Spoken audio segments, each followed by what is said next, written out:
Hello everybody. Welcome back to the Bison Workshop. I'm Bob. And today we're sitting here with the deer in the yard over there eating. She'll be over here in a minute. And I was working on my weed eater. I've got one of them worx weed eaters, battery operated, 20 volt. And she's been well used. But the reason I got this thing was because it was lightweight and fairly simple to use. But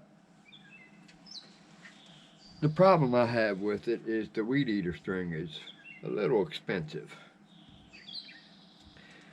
And this is how I bought the last set, and it comes on these spools. Well, once the spool was empty, most people just throw these things away. Well, don't throw these away. You know where these are going to end up? They're going to end up in the ocean or somewhere you don't want it to be. And the end of the world will be gloomy, I promise you.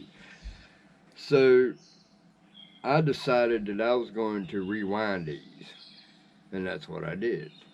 So right here is mine. Well, she done runned off. Yeah, I said runned. It's a little heavier string because the string that comes with the worx is really thin. But I thought that I would take this opportunity to show you guys how to restring these.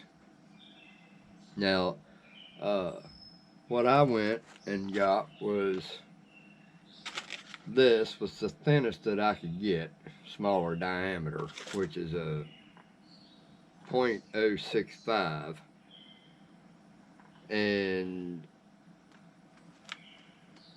as you can see, I've already wrapped 3 of them. So I only had 2 left. But we'll put you down here and I'll show you how you rewind these. So you have a little hole right in here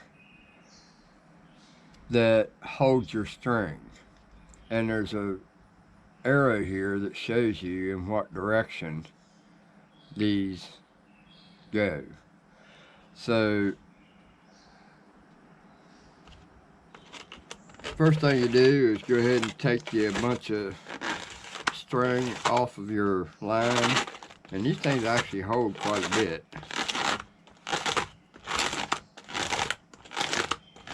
And don't cut it until you're done, because you might run short. So what I do, this here will fit in the hole, but I don't think it would go any bigger.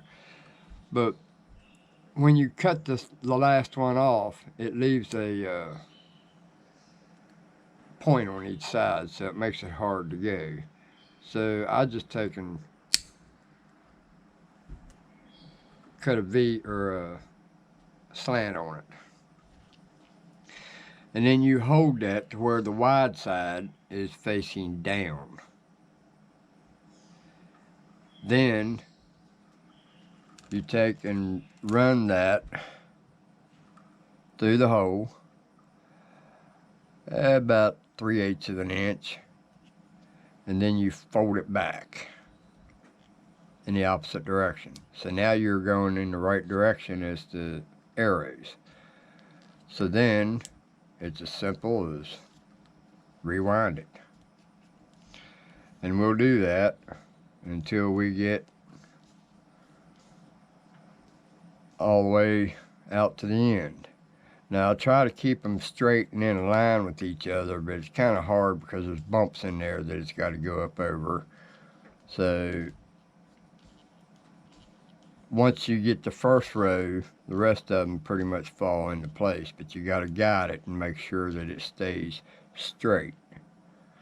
So we'll do that.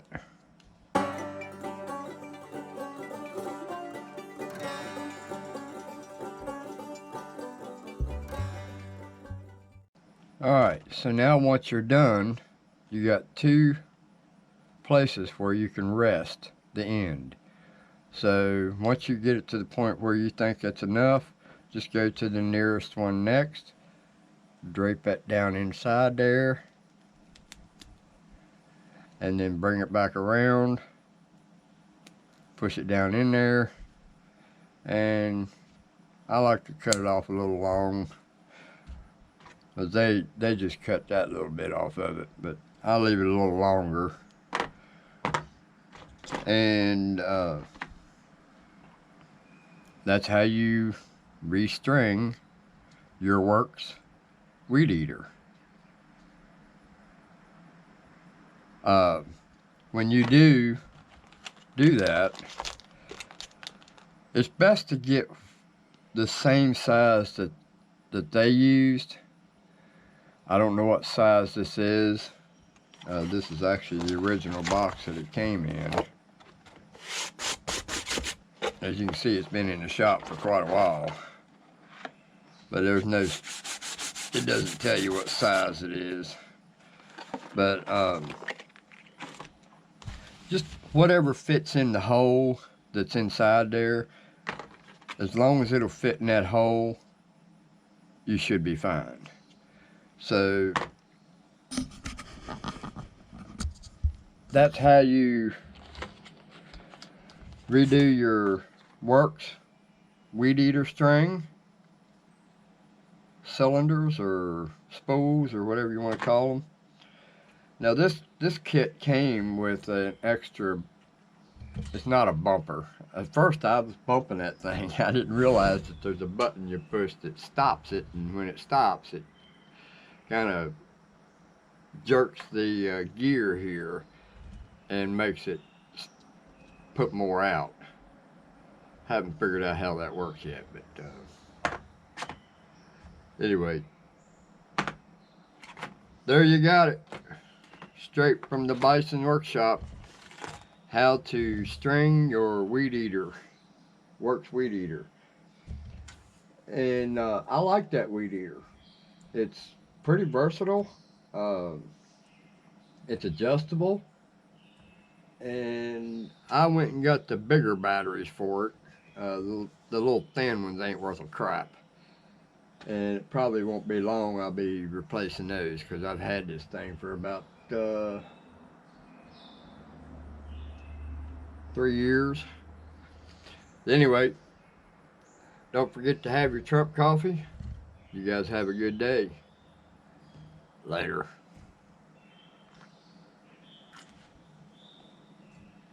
And don't forget to hit that like button and the subscribe button. If you don't hit the subscribe button, you don't get to see any of my videos, and I put up a lot of videos, so I can keep you busy. Anyway, you guys have a good one. Later.